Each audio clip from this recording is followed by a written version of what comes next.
everybody, and welcome back to another episode of 5 Minute Gaming News, the show that somehow got messier. I don't know what is going on over here. Now there's a crown and a PlayStation controller in the crown. I don't know what that means. I have no idea why that's there, but it's far too late to change it now, so let's get going. Today in the news, some big nostalgia as one of my favorite companies, Remedy, is bringing back one of the greats. To say I'm a Remedy fanboy is like an understatement. Remember that time I actually got to work with Courtney Hope on a video about Control? I do! And don't even ask about the posters and stuff hanging in the office. Well, Remedy has been up to all sorts of things lately, most notably a remaster of Alan Wake to get everyone all hyped up for the upcoming Alan Wake 2. Yesterday, they announced they're going back to the franchise that gave them a name in the games industry, Max Payne and Max Payne 2. Apparently, a deal has been struck with Rockstar Games to get this one under development. If you've never played the originals, and I mean at this point, I'd wager most of you under 20 have not. It's a dark and gritty third-person shooter with a noir-style storyline and actually really complex characters. It had this movie quality to the fight scenes so you could live out your John Woo-style fantasies. And of course, as was all the rage in the early 2000s, bullet time. So it looks like these two titles will be in one big remake made at the same time for eventual release on the PS5, Xbox Series X and S, and PC, using the Northlight engine. I don't know if them being made together means that they'll be sold in a collection or if they'll be sold separately, but they're definitely starting to work on both. In an interesting bit of transparency, the press release says the game's development budget will be financed by Rockstar Games, the size of which will be in line with a typical Remedy AAA game production. Under the agreement, Remedy has a royalty opportunity after Rockstar Games has recouped its development, marketing, and other costs for distributing and publishing the game. So yeah, I am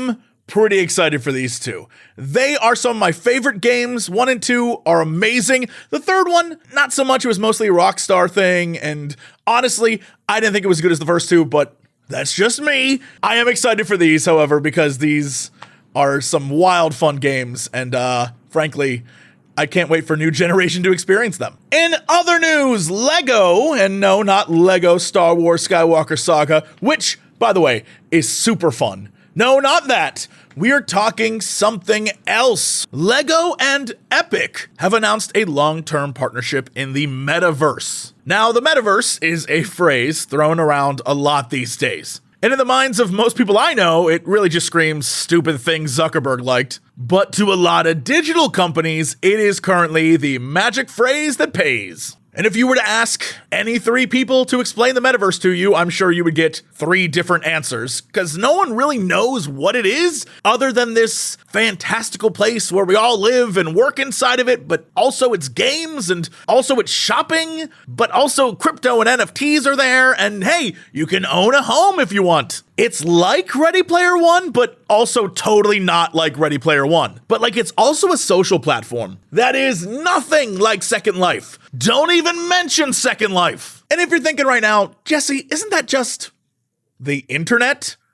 Well, no, it's not. It's the future, boomer. So now that we've cleared all that up, Lego and Epic Games have announced they're going to be working on something new. I assume to finally get Lego in on those big Roblox and Minecraft dollars. But the weird thing is, this isn't the first time Lego's tried to do this. In the past, they had Lego Universe, and Lego Minifigures Online, and Lego Legends of Chima Online, and now I think they're working with Lego Worlds. Look, almost all of those have failed, but they've definitely tried before, and I guess this is another attempt. And this time, according to the press release, the Lego Group and Epic Games will combine their extensive experience to ensure that this iteration of the internet is designed from the outset with the well-being of kids in mind. Again, I thought this was going to be a game, but I guess they're reinventing the internet? Metaverse, baby! And then they continue on with more explanations of the safety of their endeavor, and I guess this is the thing that they're gonna focus on, try to make Roblox a little more child-friendly than Roblox actually is. So in case you couldn't tell, I have no clue what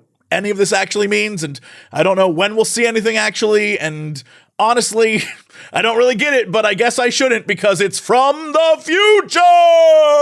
Anyway, that is it for today. Thank you so much for all the comments and the likes and the sharing and the thumbs up and all the things you do to make this show what it is. It's incredible how much we continue to grow, and I just cannot thank you enough for that. Seriously, please, if you can, subscribe. I'm going to keep harping on that. We are 13,000 away from 1 million. We can do that. Also, thank you to everyone over on patreon.com/Jesse Cox, especially Marcel Osenroth, Brian Crocker, and Natasha Larson. Anyway, that's it for 5 Minute Gaming News. I'll see you tomorrow.